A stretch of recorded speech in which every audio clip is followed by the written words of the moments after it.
नमस्कार किसान भाइयों, कृषि ज्ञान यात्रा में आपका स्वागत है। देख रहे हैं कि धान की फसल लगी हुई है।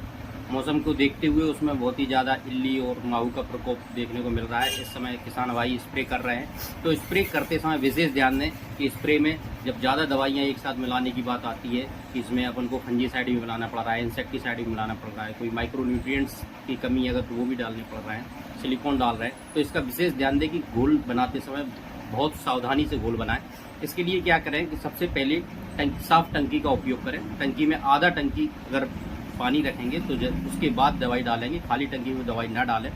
वाटर सॉल्यूबल जो भी दवाइयाँ हैं जो WG फॉर्म में हैं या WP फॉर्म में हैं, SG फॉर्म में, ग्रेनुअल फॉर्म में हैं, उनको सबसे पहले घोलें।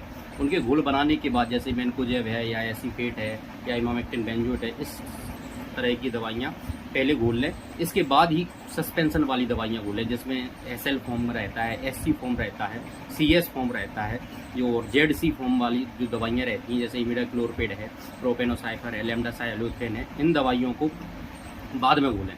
इसके बाद जब ये दोनों दवाई घुल जाएं, इसके बाद एमल्सीफायर वाली दवाइयों का उपयोग कर सकते हैं घोलने के लिए, जैसे क्लोरपायरीफॉस है, मोनोक्रोटोफॉस है या वाइपन जो वो अपना आता है क्विनोलफॉस है।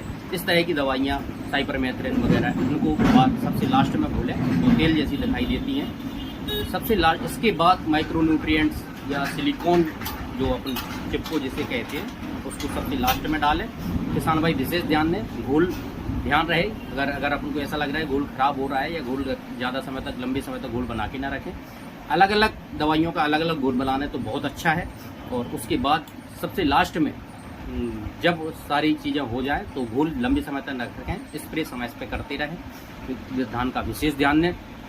कई दवाइयाँ जो रहती हैं उनको एक साथ नहीं मिलाया जाता, जैसे कॉपर से रिलेटेड कोई भी दवाई है, कॉपर सल्फेट है, कॉपर ऑक्सीक्लोराइड है, ऐसी कोई दवाई है जिसको माइक्रो न्यूट्रिएंट्स या ग्रेनुअल फॉर्म में कोई भी अपनी NPK है उसके साथ ना मिलाए।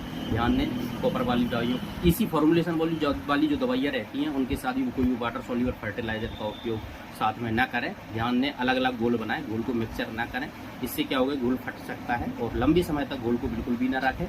तो सॉल्यूशन बनाते ही उपयोग कम से कम समय में जिसका उपयोग कर सकती है, नहीं तो जितने समय उपयोग कर रहे हैं उतना धीरे धीरे घोल बना 10 बीघा का या 5 हेक्टेयर का, 1 एकड़ का, इतने हिसाब से घोल बना के स्प्रे करते रहें। मास्क का उपयोग करें, मौसम का विशेष ध्यान दें, हवा चल रही हो तो स्प्रे करने से बचें। पूरे कपड़े पहने, मास्क का उपयोग करेंगे, चश्मा लगा के स्प्रे करेंगे तो शरीर पर भी उसके हानिकारक प्रभाव देखने को नहीं मिलेंगे। धन्यवाद किसान भाइयों।